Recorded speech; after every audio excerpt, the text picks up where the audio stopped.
ٹھیکیداری پاکستان میں بغیر رشوت کا نہیں چلتا، یہاں اسمگلرز کو لا کے ایڈجسٹ کیا جاتا ہے۔ اب پچھلے دنوں میں آپ دیکھیں کہ کوئٹہ میں ایک بائی الیکشن ہوا، اور بائی الیکشن جس طریقے سے ہوا اس کو آپ خود جانتے اس پہ تبصرہ کرنا درست نہیں ہے، مگر بائی الیکشن کے بعد پھر ایک پولیٹیکل پارٹی نے دھرنے دیے اور پورے صوبے کے راستے بند کیے۔ میں ان پولیٹیکل پارٹیز سے یہ سوال کرتا ہوں کہ آپ کو تو جعلی الیکشن کا راستہ بند کرنا چاہیے، آپ کو پاکستان کے جمہوری اداروں کے اندر اس چور دروازے کو بند کرنا چاہیے تھا جو کہ آپ نے ہمیشہ کھلا رکھا ہے، اور اپنے بھی ہی پارٹیوں کے اندر آپ نے ٹھیکیداروں اور اسمگلر اور سرمایہ داروں اور ڈرگ مافیا کو لا کے آپ نے جگہ دیا ہے۔ مگر ضرورت اس بات کی ہوتی ہے کہ ان راستوں کو بند کیا جائے جہاں جس چور دروازے سے لوگ شامل ہوتے ہیں اور چور دروازے سے لوگ اسمبلی کے اندر جاتے ہیں، مگر کیونکہ پولیٹیکل پارٹیز کے پاس عوام کے لیے درد نہیں ہے، انہوں نے بلوچستان کے عام لوگوں کا راستہ بند کیا، اور اس دھرنے سے جانی نقصان ہوا، تاجروں کو نقصان ہوا، مسافروں مریضوں کو نقصان ہوا۔ حالانکہ اس کا الٹ ہونا چاہیے، اس اسمبلی میں اس چور دروازے کے راستے کو بند کرنا چاہیے، کیونکہ اب پولیٹیکل پارٹیز انٹرسٹ گروپس اور پولیٹیکل گینگز بن چکے ہیں۔ پولیٹیکل پارٹیز سرمایہ داروں کے جو ہے شناخت کے اور عیاشیوں کے مرکز بن چکے ہیں۔ ایسے سرمایہ دار جن کا کوئی بھی پولیٹیکل جدوجہد نہیں رہا ہے، وہ جب آ کے پارلیمنٹ بیٹھتے ہیں ان کا پاس پیسہ تو بہت ہے مگر سٹیٹس نہیں ہے، اور پارٹیوں کے ذریعے وہ سٹیٹس خرید کے پارلیمنٹ میں بیٹھتے ہیں اور وی آئی پی کلچر کو آگے بڑھاتے ہیں۔ اس کے وجہ سے ہمارے صوبے میں ایک بہت بڑا انتظامی، سیاسی، سماجی ایک بہت بڑا بحران اٹھ چکا ہے، اور وہ بہت بڑا بحران ایک بہت بڑا خلا پیدا کیا ہے۔ مثلا ہماری ریاست نے مستقلاً یہ کہا کہ یہاں قبائلیت اور قبائلیت نے اس صوبے کو پسماندہ رکھا ہے۔ آج تو متوسط طبقے کی حکومت ہے، کل بھی مری میں ایک متوسط طبقے کا فیصلہ ہوا تھا، انہوں نے تو یہ فیصلہ کیا کہ بھائی ہم اس صوبے کو ٹھیک کریں گے، کیونکہ سماجی نظم کو بھی ریاست نے برباد کیا، اس کے ساتھ ساتھ سیاسی پارٹیوں نے اس سماجی نظم کو ریپلیس کرنے کے بجائے انہوں انٹرسٹ گروپس بنے، تو آج بلوچستان ایک بہت بڑے بحران سے گزر رہا ہے۔ اس کا بڑا مجرم وہ پولیٹیکل پارٹیز ہیں جنہوں نے ذاتی مفاد کے لیے اس صوبے میں تمام نظم کو برباد کر کے ایجنسیوں کے ساتھ جو ہے ساز باز کر کے ایک اپنا ذاتی کوٹا مختص کرانے کے لیے انہوں نے بات کی۔ آج آپ دیکھیں، اگر کل جو قلعہ سیف اللہ میں فیصلہ ہوا وہاں ریاست نہیں تھا، کل قلعہ سیف اللہ میں جو اغوا ہوئے، دہشت گردی ہوئی، وہاں ریاست کہیں نظر نہیں آئے، نہ پولیٹیکل پارٹی ہوئے۔ اس سماجی نظم نے اپنے اغوا کاروں کو انہوں نے سزا بھی دیا، ان سے اپنے بندے بھی چھڑائے۔ اگر وہ سماجی نظم نہ ہوتا تو میں یہ سمجھتا کہ آج ایک بہت بڑا ایشو پھر اس علاقے کے لوگوں کو ہوتا کہ ان کے لوگ اغوا ہو کے کہیں جاتے اور ان سے لوگ مطالبہ پیسوں کا کر رہے۔ تو میں ان لوگوں کو خراج تحسین پیش کرتا ہوں کہ انہوں نے اپنے مدد آپ پہ اس دہشت گردی کے بہت بڑے واقعہ سے اپنے عزیزوں کو، اپنے سماج کو بچایا۔ یقیناً آئندہ آنے والے دنوں میں اس نظم کا مظاہرہ پورے بلوچستان میں ہونا چاہیے تاکہ دہشت گردی، افراتفری اور کرپٹ جو سسٹم ہے اس کا راستہ ہم روکیں، کیونکہ پولیٹیکل پارٹیز نے ہمیں اور آپ سب کو مایوس کیا ہے۔ میں یہ اپیل کرتا ہوں اپنے سماج کے دانشوروں سے، اپیل کرتا ہوں ان لوگوں کے جو شعور اور ایک عظیم سماج کے لیے جدوجہد کرنا چاہتے ہیں، اس میں طالب علم ہیں، وکلا ہیں، وہ پولیٹیکل پارٹیز کے سیاسی کارکن جن کے لیے ان کے قیادت نے دروازے بند کیے اور عقیدت مندوں اور ملنگوں اور مریدوں کو پارٹیوں کے اندر عہدوں پہ بٹھایا، وہ اپنے سماج کو بچانے کے لیے اپنا کردار ادا کرے، ایک پرامن سیاسی جدوجہد کا آغاز کریں اور اپنے ذہن میں اجتماعی قومی ایجنڈا رکھتے ہوئے آگے بڑھے، کیونکہ پولیٹیکل پارٹیز کے پاس نہ تنظیم ہے، نہ ان کے پاس کوئی اجتماعی بہت بڑا ماسٹر پلان ہے کہ political parties P S D P کے علاوہ کچھ اور نہیں سوچ سکتے ہیں اور وہ پی ایس ڈی پی تک ہی محدود ہوئے ہیں. میں طالب علموں سے اپیل کرتا ہوں کہ وہ اپنے ذاتی مفادات سے بالاتر ہو کے اجتماعی قومی مفادات کو مد نظر رکھتے ہوئے تعلیمی اداروں کو امن کا گہوارہ بنائیں اور وہ اپنے تعلیم کی طرف فوکس کرے، کیونکہ اس وقت بلوچستان دنیا کے اہم ترین خطوں میں ہے اور مشرق وسطیٰ سے ایک بہت بڑا طوفان اٹھ رہا ہے. افغانستان اور ایران کی طرف سے بھی طوفانیں اٹھ رہے ہیں. اگر ہم قومی نظم کا مظاہرہ نہیں کریں گے، جس افراتفری کا شکار ہمارا سماج ہے، ہم قومی نظم کا مظاہرہ نہیں کریں گے تو آئندہ آنے والے دنوں میں ہم نے ایک طویل دربدری اور افراتفری کا شکار ہوں گے، جس میں شاید پھر آنے والے دنوں میں ہم ایک قوم کا شناخت کھو بیٹھیں، ایک ہجوم میں ہم دوسروں کے دروازے کھٹکھٹائیں. آج سامراج کا سب سے بڑا ادارہ، سب سے بڑا معیشت کا جو ہے ادارہ ہے، وہ جنگی جو ہے ان کا جنون ہے اور ان کے جنگی انڈسٹریز ہیں. سامراج کو ان جنگ کی انڈسٹریز سے بہت فائدہ ہے اور وہ ہمیں اور آپ کے لڑا کے اپنے مفادات حاصل کر سکتے ہیں. آپ کے سامنے بہت سارے مثال ہیں کہ لیبیا میں خانہ جنگی کرانے کے بعد آج اس لیبیا کو مفلوج کر کے رکھ دیا ہے. افغانستان کے جنگ میں $800 بلین خرچ کیا اور وہاں ترقی کے راستے بند کیے. آج وہاں سامراجی قوتیں انسانی حقوق کے نام پہ عورتوں کے حقوق کے لیے صرف بات کرتے ہیں، مگر اس جنگی مشینری کا بات نہیں کرتے جو 40 سال پہ افغانستان پہ مسلط کی. عراق آپ کے سامنے ہے.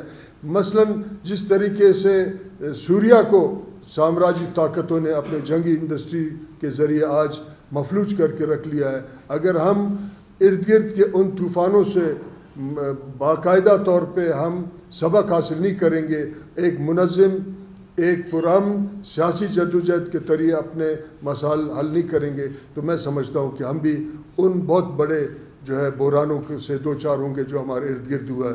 میں امید رکھتا ہوں، توقع رکھتا ہوں کہ ہمارے اس پیغام کو پریس کے ساتھی اور نوجوان ایک دفعہ اپنے شعوری جو ہے لیبارٹری میں رکھ کے اس کو سوچیں گے کہ ہم نے اس بحران سے کس طریقے سے نکلنا ہے. حال ہی میں یہ پتہ چلا پریس کے ذریعے کہ بلوچستان کے صوبائی اسمبلی کے جو ہے نشستوں میں اضافہ کیا جا رہا ہے. مجھے یہ سمجھ نہیں آیا کہ ریاست کو اور وفاق کو اچانک ہی کیسے خیال آیا کہ نشستوں میں اضافہ کرنا چاہیے. یہاں قانون سازی ہو رہا ہے، کیونکہ یہ اس لیے نہیں کیا جا رہا ہے کہ بلوچستان میں نمائندگی نہ ہونے کے برابر ہے، اس لیے کیا جا رہا ہے کہ آئندہ آنے والے دنوں میں نئے نشستوں پہ ان لوگوں کو ایڈجسٹ کیا جائے جو لوگ پھر ریاست کی بوٹ پالشی ہیں اور اس لوٹ مار کے بازار کو 5 سال آگے بڑھائیں گے.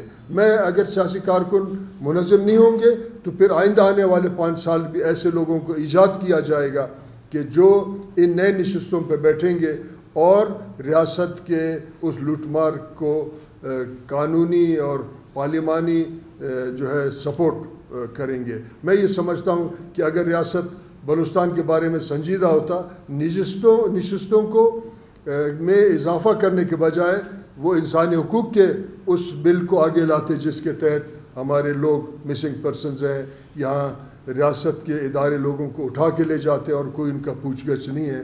یہ ایک بہت بڑا آنے والے دنوں میں پھر سیاسی کارکن کے لیے چیلنج ہے.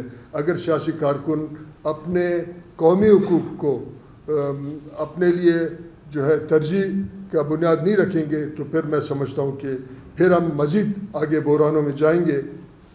آخری میرا پیغام یہ ہے کہ سیاسی کارکنوں، طالب علموں کو، وکلاء کو، دانشوروں کو اور خصوصاً پریس کو کہ وہ ذاتی مفاد کو قومی مفاد کے لیے قربان کریں تو ہم بہت ہی جلدی ایک بہت بڑے بحران سے نکل سکیں.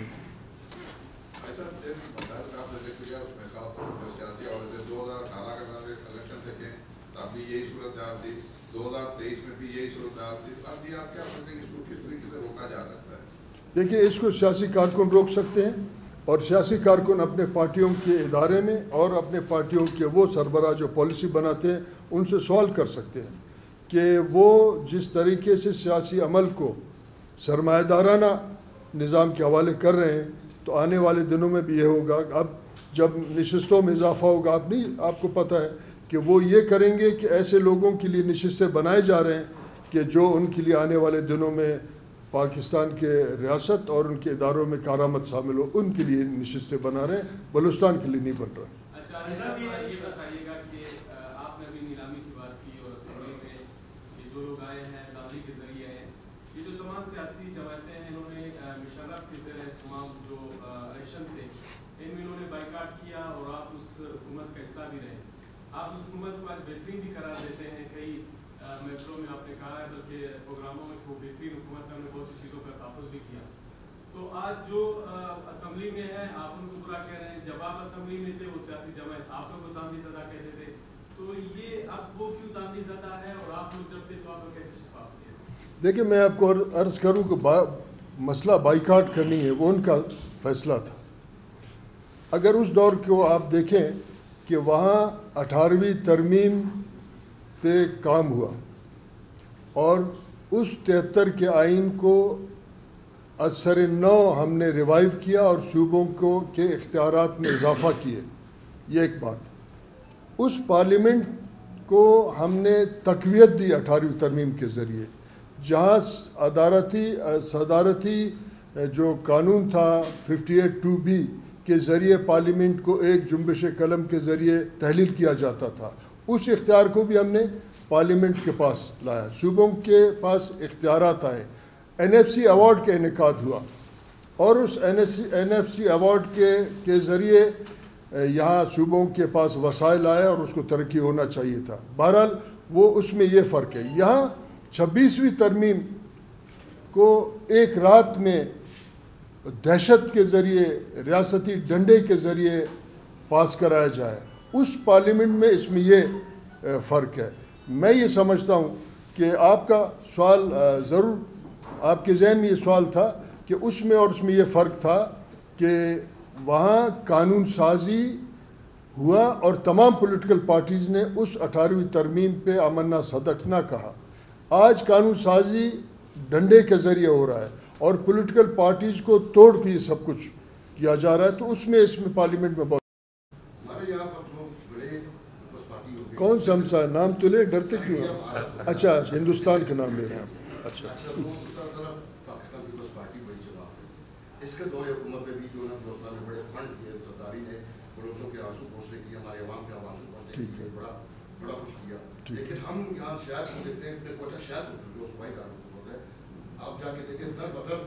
آپ تھوڑا سا اگر دیکھیں نا ان دنوں میں تھوڑا سا کام ہوا. اس کے بعد آپ کے 9 صوبائی اسمبلی کے 3 قومی اسمبلی کی سیٹوں پہ کوئٹہ شہر کے لوگ نہیں ہیں. بلوچستان کو خصوصی عمومی طور پہ ایک سیاسی یتیم خانہ بنایا گیا، باہر کے لوگوں کو لایا جاتا ہے. کوئٹہ تو عمومی افراتفری کا شکار ہے. یہاں فوراً لوگ نسلی اور زبان مذہبی معاملات پہ آ جاتے ہیں، باہر کے لوگوں کو ایڈجسٹ کیا جاتا ہے. آپ کو بھی پتہ ہے کس طریقے سے کون کس کو ایڈجسٹ کرتا ہے. تو جو آپ کے نمائندے نہیں ہیں وہ شہر کو کیسے بنائیں گے، صوبے کو کیسے بنائیں گے؟ میرا دوسرا سوال یہ تھا کہ جمہوریت کیوں نہیں کیوں کنٹرول کرتے ہیں، اتنے کمزور کیوں ہے ہمارے سیاستدان جو اتنے بڑے بڑے اپنے آپ کو. پاکستان ایک فیڈرل نیشن سٹیٹ نہیں ہے. پاکستان ایک فرنٹ لائن سٹیٹ ہے. یہاں کے اسٹیبلشمنٹ کو بین الاقوامی قوتیں کنٹرول کرتے ہیں. اگر یہاں جمہوری حکومت آئے گا، لوگ پارلیمنٹ میں بیٹھ کے اپنے فارن افیئرز کو، اپنے معاشی معاملات کو، اپنے انٹرنل معاملات کو ٹھیک کریں گے تو یہ معاملہ ٹھیک ہوگا. کیونکہ یہ ایک فرنٹ لائن سٹیٹ ہے اور یہ مشرف نے بھی کہا ہے، اور مشرف کو نہیں کہنا چاہیے کیونکہ وہ لایا اس لیے کیا وہ کہ اس فرنٹ لائن سٹیٹ کو افغانستان کے خلاف استعمال کیا جائے. تو اس لیے فرنٹ لائن سٹیٹ کو سٹیبل رہنے نہیں دیا جاتا. یہاں میں آپ کو ایک عرض کروں، پنجاب میں لوگ کہتے ہیں آبادی ہے 300 لوگ پنجابی مظلوم بیچارے سمندروں میں ڈوب رہے ہیں، اور جبکہ پھر پنجاب کے جو بڑے بڑے اسٹیبلشمنٹ کے عہدیدار وہ جہازوں میں امریکہ چلے جا رہے ہیں. یہ تو حق تو بنتا تھا نا عام پنجابی کا، ان کے گریبان میں وہ پکڑتے کہ ہم تو سمندر میں ڈوب رہے ہیں، آپ جہازوں میں پھر جاتے ہیں امریکہ اور کینیڈا ادھر زندگی گزار رہے ہیں. فرنٹ لائن سٹیٹ اس کے اوپر پھر ہم ایک ایٹمی قوت بھی بنے. ایٹمی قوت کو by design systematic economic collapse کی طرف لے جایا جائے گا. جو لوگ ریٹائرمنٹ کے بعد آپ کا ملک چھوڑ کے جا رہے ہیں ان کا بھی اس افراتفری میں ہاتھ ہے, ان کو آپ ہی آ کے ان سے پوچھیں.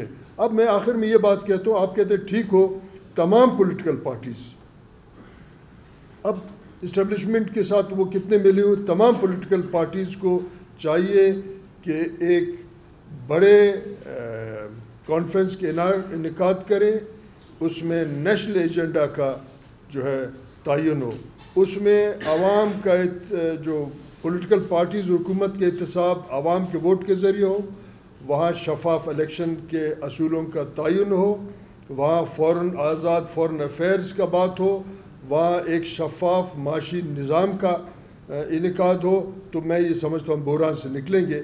مگر جب بھی پولیٹیکل پارٹیز COD کے تحت یہ طے کرتے ہیں کہ پولیٹیکل پارٹیز کو چور دروازے سے داخل نہیں ہونا چاہیے, تو پھر وہاں آپ کے طاقتور ادارے ایک نئے پولیٹیکل پارٹی کو بناتے ہیں اور اس کے بعد وہ بھی چور دروازے کے تحت آپ کے سر پہ مسلط کیا جاتا ہے.